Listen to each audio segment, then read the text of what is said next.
So we are done with the vintage gas pump slash bookshelf project.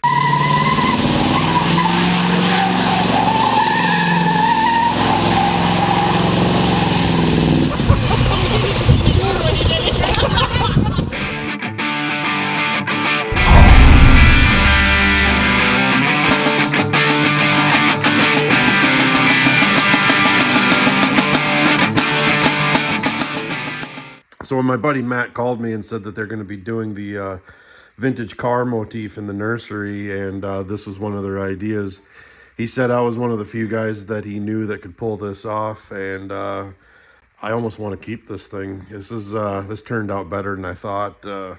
It's not perfect by any means, but man, I think it turned out kind of cool. And it basically just repurposed it. You can see that chunk down here. I cut about 2 feet off the bottom of it. This is what it started out as, and I basically just brought it into the wood shop here and made a base for it, cut the bottom off of it. My wife helped me paint it, and got some spray paint chrome and made some 50s looking style to it, and threw a repop Texaco sign on it and threw some LED lights in it, and there you go. As long as we're out here, I haven't even showed you guys this car yet. This belongs to my wife. This is the old 58 Edsel. So this car belongs to my wife. We've had it for, five years now. Carburetor went to shit on it. Put an accelerator pump. Carburetor's laying right here. I put a new accelerator pump in it, and it still leaks to high heaven. I threw one of my old carburetors on it just to get it running, but I haven't had time to even mess with this thing. It's like driving a couch down the road. It's not going to win any races. You want to watch people need a chiropractor appointment after they see it. People will literally about fall out of their cars trying to look at this thing go down the road. It's such a neat looking car, but I'm not touching this thing until I get the convertible finished. It just is not going to happen, one project at a time. As usual, the boss is hanging out on her carpet there. I don't know why she's so infatuated with that carpet, but I hate to throw it away when she's got a perfectly good bed right there, but she chooses to sleep there, not on her $50 bed that I ordered for her out here. Nope, she wants to sleep on a stinky, smelly, dirty old carpet that used to be carpet for the convertible. I have instructions and schematics and everything scattered, and I'm just trying to get stuff wired in. I'm basically just trying to get this ready so I can start putting the dash back together. There's really not a whole lot more to do, but just put my head down and do this wiring. I've kind of been procrastinating because I just have. There's no reason why. Why does anybody procrastinate? They don't want to do it. That's kind of where I'm at with it, but... Back habit and lack of sleep. Long cruise, Dickies blue, crossing bottle in a soul serenade. Preacher man had a plan. I'll tell you about the argument he made. Jesus saved, I'm always spending more. 2 lanes paved, gravel on my front door. Shoot it straight, pins you against the wall.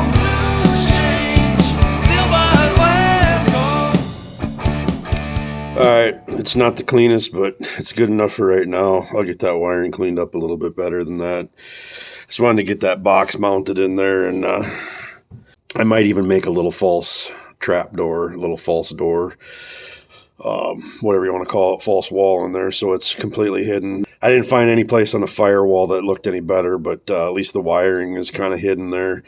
And I got everything in wire loom underneath, so good enough for a town this size, I guess. So still waiting on other parts so I can get other things done. My biggest thing is I just hate doing stuff twice, so I get an idea in my head, and I want other parts to show up before I continue on. So here's a subject that I know I've had with a lot of my friends, and I know has come up with a lot of you guys as well. Harbor Freights. Love them, hate them. I got Harbor Freight stuff here. This toolbox has been pretty good. I got nothing bad to say about that toolbox. I've had this DeWalt drill. I don't even know. Oh, I've had this since 2018. It's been a decent drill. This is takes the old 18-volt batteries, which you can't get anymore, and I have the 18-volt to 20-volt adapter. My Sawzall quit. My old DeWalt Sawzall quit. Not this one. I just bought this, but we'll get to that. About a year and a half ago, I decided I need to buy all new stuff, and I went to Harbor Freight and I spent a ton of money because I'm not working in an industry anymore where I need to spend a lot of money on tools. I am just a hobbyist. I'm just working on my own stuff. I've never been a full-time mechanic. I've just never done that. I've never been an ASE. I've never done this for a living. I've always done trades work, that type of stuff. So I went and invested in Bauer brand tools. And as you can see, I drank the Kool-Aid and I invested in all kinds of Bauer brand tools. And I bought their batteries. And I spent a shit ton of money. So let me say, don't buy it. As far as I'm concerned, this is all junk. It's all garbage. And maybe you guys have had a good run with it. Maybe you guys have had good luck with it.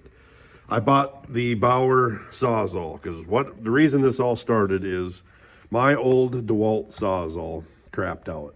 And I thought, this DeWalt, my previous DeWalt drill, previous to 2018, that one made it about 20 years. And I figured this one's probably going to go out. I figured it's time to probably just upgrade everything. I bought the Bauer Sawzall, and literally I ran that Bauer Sawzall through one 4x4. And I'm not kidding you when I say it lit on fire. That Bauer Sawzall lit on fire. I'm not joking. I could start to smell it get hot. The armature in it, whatever, the motor in it, it lit on fire in my hands and basically dropped it on the ground and watched it sit there and burn. Looked up the Harbor Freight warranty on it, and I think it said 90 days. And I literally had it for 93 days, whatever it was. I basically just threw it in the dumpster. I wasn't even going to bother with it. Point I'm making is all of this stuff has turned into that. That leaf blower has turned out to be a pile of junk that just falls apart, and I've basically got it duct taped together. The weed whipper has not been bad. I will say that's been a pretty good piece of equipment. I can't say too much about that. The chainsaw has been really good, honestly. Other than you can't buy a chain for it at Harbor Freight. So you got to go to Tractor Supply to buy a 10-inch chain for the damn thing, which stupid. However, the drill, this stupid little drill, and I'm not going to do a demo. I'm not going to do a test. I'm sure there's a million of them out there. I'm just giving you my take on it. This drill, if you use it too long and it's like the armature heats up in it, the battery's full. You can put a brand new battery in it, but once it gets warm and heats up, it just stops working. It just quits. Put a brand new battery in it, it just quits. It will not work. You have to let it cool down. I've never in my life had a drill. I've never had a DeWalt do that. I've never had a Milwaukee do that. I have a bunch of Bosch tools too. I've never had anything do that. I am frustrated with all of these Bauer tools, and I've got a ton of money into these batteries too. So talking to buddies, what are you guys using? What's everybody gone to? I had a few buddies say that they went to, what's the green, Ryobi. I think that's Home Depot. Doing the Ryobi thing. Craftsman, I'm not a huge Craftsman guy. I think Craftsman was better when they were at Sears. They actually had that full warranty, lifetime warranty on them. Not a Craftsman guy. I was down basically to DeWalt and Milwaukee. I was basically going to go Milwaukee, and I was just going to spend the money and do it one more time, buy one more set of tools, and be done with it. Just going to go Milwaukee. The reason I went Dewalt, my neighbor here in Tennessee used to work for a company that basically is owned by Dewalt, or Dewalt owns them, however that works, I don't know. But comes over and gives me a link to a website where I got employee pricing on Dewalt. Simple as that. So every 2 months, I think it's once a quarter is what it is. So 4 times a year now, I get an email, because I'm on the email that he put me on. I get employee pricing for Dewalt. So that's the only reason I went Dewalt. Otherwise, I would have went Milwaukee.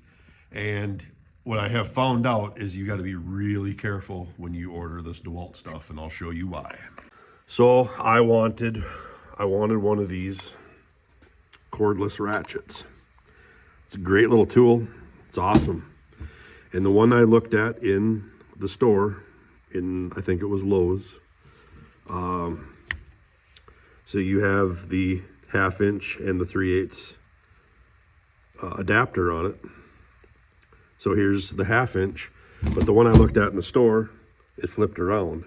So you had 3/8 on one side and 1/2 inch. Well, this one, it's 2 different adapters, which is fine, but I know me, I'm gonna lose one. So I just have it on a magnet on my wall, and mainly when I'm using this thing, I'm mainly using 1/2 inch. So I just leave the 1/2 inch in there. I wanted the one that basically had 1/2 inch and 3/8, just on one, whatever you call it, one stud, I guess. And I don't know if it's a difference between commercial, retail. I really don't know. I thought I'd ordered the right one, but I didn't. This Sawzall has been great. This thing's a workhorse.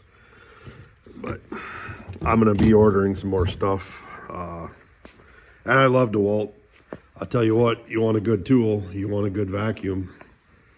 This vacuum this is worth the money. It said it was, what the hell did it say? 50 dB quieter, 40 dB quieter. There it says 50% quieter than any other. And it is. You can have a conversation. Pretty amazing how quiet that thing is. But just some tool talk. Tim the Tool Man. But yeah, Harbor Freights. You can suck it. Even this nailer, just a simple brad nailer.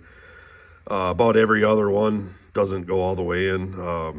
You gotta basically get a hammer and a set and put it all the way in, and it doesn't matter what you do. I thought maybe the battery's going dead. No, it's just shitty tools. It just comes down to being shitty tools. This thing, I don't know what torque specs it's supposed to go to, but I swear to God, I mean, if it puts something on at 5 foot-pounds, I'd be surprised. It can't take a simple lug nut off. So I'm gonna just get a good DeWalt one for out in the shop. I'm just gonna throw this in my toolbox in the back of my truck. So when you're sitting on the side of the road with a flat tire and you've loosened everything, you can just zip shit off real quick when you're on the side of the road. That's what all this stuff is going to become, is probably just tote tools, back of my truck, all this Bauer stuff. And I got so much money invested in these damn batteries now, it's kind of ridiculous. But I'm not going to say I didn't get as much done on that car this week as I wanted to, because I didn't want to get any more done. I've said it before, I have no timeline on that car, so I got just as much done as I needed to, and it was not much. I'm not busting my ass on that car. I'm just not. And I got very little done this week, I will admit it. I was pretty excited to get that project done for my buddy and his wife and their newborn baby. I think baby's supposed to be here in April sometime. I know we probably won't get that to him before the baby gets here, but he's going to either try and get here, or I'll try and get out to Oklahoma sometime this spring, just so we can get that set up for him. If you've been watching any of my videos, you'll notice I'm not using just any canned music. I'm using music that I've been a part of, bands called Hacksaw Sweeter and bands called Tow Truck Tom and the Roadside Rex. In fact, there's a previous episode where I explained Tow Truck Tom and the Roadside Rex. It's where the name of the channel came from, Roadside Rex Garage. I have the logo tattooed on my arm. Tow Truck Tom, go back and watch where a Personality Club came from. I believe that's the episode where I explained the history of Tow Truck Tom and the Roadside Rex. Well, when I started this channel, there was no talk. There's a few guys in this band I haven't talked to in years and years. A couple of the guys in this band I talk to on a regular basis. But oddly enough, after I started this channel, and I don't think this coincided, I don't think anything had to do with each other, but oddly enough, after I started this channel, people started reaching out, and we have decided to put the band back together, man. I'm heading back to Minnesota here in a few days. Yeah, in about a week, 10 days, I'm heading back to Minnesota. And we are going to have a band practice. It's the first time that this group of guys has been together in about 20 years. This band broke up in 2005, so it's been about 20 years since we've all been in a room together, since we've all played music together. Like I said, there's a couple guys that we still see each other on a regular basis, and it's not like there's animosity here. It's not like we left on bad terms. It's just life gets in the way, and we just haven't done anything together as a band for years. So we do have one gig lined up, and there's some other stuff on the horizon. So it is an amazing thing to go back and relearn music that you have written. And if you are a musician watching this, and you have songs that you wrote 20, 25 years ago, and you have not listened to or played them for that long, go back and try and play some of these. I have been beating my head against the wall for the last couple months, relearning songs. So moving forward, I'm gonna have some footage of band practice on here. I'm gonna introduce you to the guys. Once again, the car takes a back seat, and so barring any ridiculous snowstorms between Tennessee and Minnesota in the next 10 days that is going to keep me out of Minnesota, I will be up there having band practice with not one, but two different bands. So cheers. Here's to Minnesota and putting the band back together. So let's hope it doesn't snow. It's going to snow. I know it's going to snow.